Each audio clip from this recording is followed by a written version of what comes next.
تو پھر آپ کو معاف کرنے والا کوئی نہیں ہوگا، نہ آپ جنت میں کوئی جا پائے گا۔ ماں باپ کو تکلیف دینے والا جنت میں نہیں جا پائے گا۔ اس لیے ہمیشہ اپنی ماں اپنے باپ کو راضی رکھے۔ اللہ کے رسول صلی اللہ علیہ وآلہ وسلم ارشاد فرماتے ہیں نکاح پسندیدہ سنت ہے میرے آقا کی۔ تو اپنے بچوں کی شادی کیجئے نا تو سنت کے مطابق کیجئے۔ آج جو شادیوں میں ہوتا ہے کہ گھر سے لے کے دلہن کی گھر تک، یعنی لڑکوں کی گھر سے لے کر دلہن کی گھر تک یہ جو ناچتے کودتے جاتے ہیں نا، اس کا حساب میدان محشر میں اس گھر والے کو دینا ہوگا۔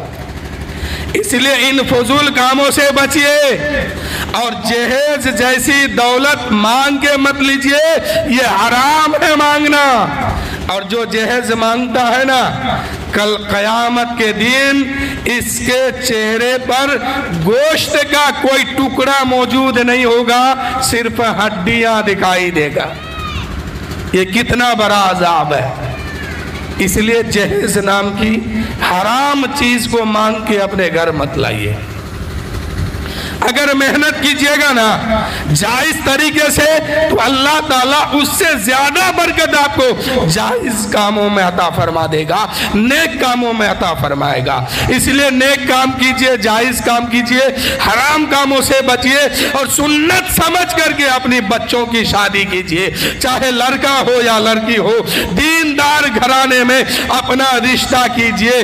بحیثیت مسلمان تو آپ کو دیکھنا یہ ہوگا ہم جہاں اپنے بچوں کی شادی کر رہے ہیں اس گھر میں دین ہے کہ نہیں ہے، شریعت ہے کہ نہیں ہے، سنت پر چلنے والے لوگ ہیں کہ نہیں ہے۔ ایسے گھر میں اپنے بچوں کی شادی کیجیے۔ جس گھر میں ناچنے والے لوگ ہو، شریعت کے خلاف چلنے والے لوگ ہو، ایسے گھر میں اپنے بچوں کی شادی ہمیشہ کے لیے مت کیجیے، کبھی بھی مت کیجیے، چاہے وہ کروڑ پتی ہو لاکھ پتی ہو۔ اپنے بچوں کی اگر شادی دیندار گھرانے میں نہ کر کے دنیاوی گھر میں کرو گے، کبھی آپ کے بچے سکون سے نہیں رہیں گے۔ اس لیے شادی کرنا ہے، سکون دیکھیے کہ کہاں ملنے والی ہے، سکون کہاں ہے، تو سکون کسی دنیاوی گھر میں نہیں ہے، دینداری گھر میں ہے۔ جس گھر میں نبی کا قانون چلتا ہو، نبی کی شریعت چلتی ہو، نبی سے محبت کرنے والے لوگ جس گھر میں موجود ہو، اسی گھر سے آپ کو سکون ملے گا، اسی گھر میں آپ کو چین ملے گا۔ ورنہ ایسے گھر میں جہاں اللہ و رسول کا نافرمان رہتا ہو، ایسے گھر میں رشتہ ہرگز مت جوڑو، چاہے وہ کمانے والا، پیسہ والا، دولت والا، کچھ بھی ہو، ایسے گھر سے دور رہیے۔ اور آپ ہم مسلمان ہیں تو ہم پر ضروری بنتا ہے کہ ہم اپنے گھر کے لوگوں کو پہلے دین سکھائے، شریعت بتائے، نبی کی سنت بتائے۔ دین میں ایک بار ایک وقت نکالیے اور اپنے بچوں کو دین سکھائیے، اپنے بچوں کو شریعت بتائیے، اپنے بچوں کو سنت سکھائیے، نبی سے محبت کرنے والی بات سکھائیے، اللہ سے محبت کرنے والی بات کو سکھائیے۔ یہ آپ پر ضروری ہے، آپ بحیثیت باپ ہیں تو آپ پر ضروری بنتا ہے اپنے بچوں کو جنتی والے راستے پر کھڑا کرنا۔ اگر جہنمی والے راستے پر کھڑا کرو گے اپنے بچوں کو تو وہاں بھی یہاں بھی پریشانی میں پھنسو گے، اور مرنے کے بعد قبر میں بھی اور حشر کے میدان میں پوچھ تاچھ بھی ہوگا کہ بحیثیت باپ تم نے اپنے بچوں کو کس راستے میں چھوڑ کے آیا، نمازی بنایا کہ نہیں ہے، شریعت پر چلنے والا بنایا کہ نہیں۔ اے میرے دوستو، آج ہمارے نوجوان سنت سے دور ہے، شریعت سے دور ہے، دین سے دور ہے، نماز سے دور ہے۔ کیوں ہے؟ اہم کردار جو ہے اس میں باپ اور ماں کا ہے۔ ماں باپ اپنے بچوں پہ سختی نہیں کیا کہ بیٹا تو مسلمان کے گھر میں پیدا ہوا ہے، تم کو جب تک زندہ رہنا ہے تم پر نماز فرض ہے، ہر دن نماز پڑھنا ہوگا. یہ ماں باپ نہیں بتاتے ہیں کہ تم کو روزہ بھی رکھنا ہوگا, شریعت پر چلنا بھی ہوگا. اے میرے دوستو, ماں باپ پر ضروری بنتا ہے کہ پہلے اپنے بچوں پر سختی کرے اور کہے کہ تم مسلمان ہو, تم کو نماز پڑھنا ہوگا, شریعت پر چلنا ہوگا, سنت مصطفیٰ پر عمل کرنا ہوگا. یہ ایک ماں باپ پر ضروری ہے کہ وہ اپنے بچوں کو سکھائیے. اور اگر بیٹا بہک رہا ہے, دین سے دور ہو رہا ہے, نماز نہیں پڑھ رہا ہے, ذمہ دار بنیں گے قیامت کے دن وہاں آپ بھی. پوچھا جائے گا کہ فلاں کا باپ بنایا تھا, اس کو کس راستے پہ چھوڑ کے آیا ہے. اس لیے ہمیشہ اس بات پر غور کیجئے کہ ہمارا پریوار, ہمارا خاندان, ہمارے گھر کے لوگ نبی سے محبت کرنے والا کب بنیں گے, سنت پر چلنے والا کب ہوں گے, نمازی کب بنیں گے, پکا سچا ایمان والا کب ہوں گے. اس بات کو ذہن میں لے کے گھومیے اور اپنے گھر والوں کو ان باتوں کو بتائیے اور سکھائیے کہ یہ دنیا کچھ نہیں ہے, یہ دنیا ایک دھوکہ ہے. آج آپ ہیں, کل چلے جائیں گے. یہ مسافر خانہ ہے. جس گھر میں آپ ہیں اس گھر میں کبھی آپ کا باپ رہتا تھا, کبھی آپ کا دادا رہتے تھے. آج وہ نہیں ہے, آپ ہیں. ایک دن آپ چلے جائیں گے, آپ کے بچے بچیں گے, ایک دن وہ بھی چلا جائے گا, اس کے بچے رہیں گے, گھر رہ جائے گا, مکان رہ جائے گا, لوگ چلے جائیں گے کہ بلبلیں اڑ جائے گی, سونا چمن رہ جائے گا. اس لیے میرے دوستو, آپ ہم سب کوئی اس بات پر اتفاق رکھے اور اس بات پر غور کریں کہ ہم بحیثیت گھر کا گارجن ہے. ہمارے گھر کے لوگ نماز کب سے پڑھیں گے, ہمارے گھر کی عورتیں نماز نہیں پڑھتی ہے, بچے نماز نہیں پڑھتے ہیں, بوڑھے نماز نہیں پڑھتے ہیں, یہ لوگ کب سے نمازی بنیں گے. اس بات پر سختی کیجئے, اس بات پر غور کیجئے. اس لیے کہ میرے دوستو, آج ہماری ماؤں کے اندر, ہمارے بھائیوں کے اندر ایک بات آتی ہے ذہن میں, اور ہماری گھر کی عورتیں کہتی ہیں اپنے بچوں سے, فلاں کا بیٹا کماتا ہے, فلاں کا بیٹا اتنا پیسہ کماتا ہے, اتنا کماتا ہے, تو کب کمائے گا, تو کب پیسہ لائے گا, تو کب دولت کمائے گا. لیکن اے میری ماں بہنوں, میں تم سے بھی کہنا چاہتا ہوں, یہ سوال تیرا غلط ہے.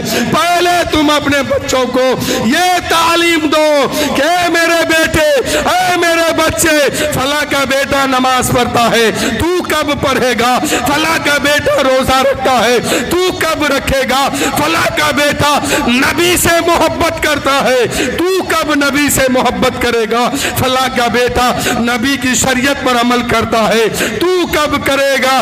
جب آپ کا بیٹا نبی سے محبت کرنے والا ہوگا تو خود بخود وہ کمانے لگے گا, خود بخود وہ ترقی کرے گا. اس لیے ہمیں تعلیم یہ بھی دینی ہے, اے میرے بیٹے, فلاں کا بیٹا شریعت پہ چلتا ہے, تو کب نبی کی شریعت پر عمل کرے گا. اس پر بھی ہمیں غور کرنی ہے, اس پر بھی ہمیں عمل کرنی ہے. تو میرے دوستو, ہم سب کو جو ہے اللہ و رسول کی فرما برداری کے ساتھ اپنی زندگی گزارنی چاہیے.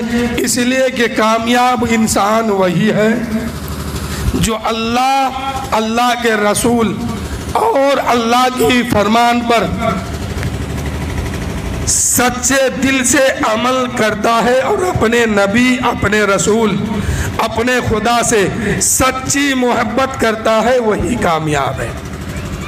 گھر بنا لینا یہ کامیاب نہیں ہے, نوکری لینا یہ کامیاب نہیں ہے, پیسہ کما لینا یہ کامیاب نہیں ہے. کامیاب تو تب ہے جب آخرت کے لیے یہاں رہ کے کچھ تیاری کر لے وہاں جانے کے لیے, اور کچھ سامان اکٹھا کر لے کہ ہم جب اس دنیا سے جائیں گے ہم اپنا اچھا اعمال لے کے جائیں گے, نیک کاموں کو لے کے جائیں گے, تب ہم کامیاب یہاں بھی ہے, ہم کامیاب وہاں بھی ہے.